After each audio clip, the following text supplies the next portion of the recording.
AICC అధ్యక్షులు సోనియా గాంధీ గారు గత 2023లో ఒక కమిటీని ఏర్పాటు చేయడం జరిగింది. ఆ కమిటీ గౌరవ దిగ్విజయ్ సింగ్ గారు, ఖర్గే గారు, తారిక్ అన్వర్ గారు త్రిసభ్య కమిటీ. అందులో ఉదిత్ రాజు గారు కూడా ఉండి ఆ కమిటీ యొక్క సమాచారం కానీ, వారు తీసుకున్న నిర్ణయం కానీ, వారు చేసిన వెరిఫికేషన్లో కూడా డాక్టర్ జి సంజీవ్ రెడ్డి గారు ఈ భారతదేశంలో వేలాది యూనియన్లను ఐఎన్టీసీకి అనుబంధంగా ఏర్పాటు చేసి ప్రజాస్వామ్యబద్ధంగా ఎన్నికలు జరిపిన ఏకైక union INTUC doctor G Sanjeev Reddy గారు అని 2023లో ఏఐసిసికి ఒక విచారణ పత్రాన్ని సమర్పించడం జరిగింది.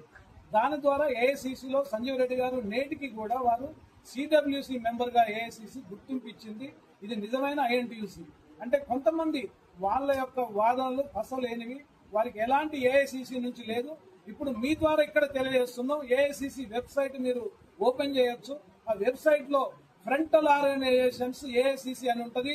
యూత్ కాంగ్రెస్ ఎవరు ప్రెసిడెంట్, మహిళా కాంగ్రెస్ ఎవరు president AICC, Indian national trade union Congress all ఇండియాలో ప్రెసిడెంట్ ఎవరు అనేది ఒక వెబ్సైట్ ఉంటది.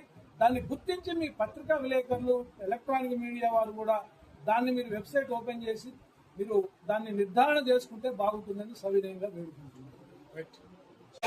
అట్లాగే మన ప్రియతమ నాయకుడు భావి ప్రధాని అయినటువంటి రాహుల్ గాంధీ గారు కూడా స్టేడియంలో మరి పెద్దలు డాక్టర్ జి సంజయ్ రెడ్డి గారు ఆల్ ఇండియా కలిసి మరి అక్కడ ఉపన్యాసం ఇస్తూ కూడా ఈ దేశంలో కోట్లాది మంది ఐఎన్టీసీ కార్మికులను కలిగి పోరాడుతున్నది ఒక ఐఎన్టీసీ అని చెప్పేసి వారు ఆ రోజు చెప్పడం జరిగింది.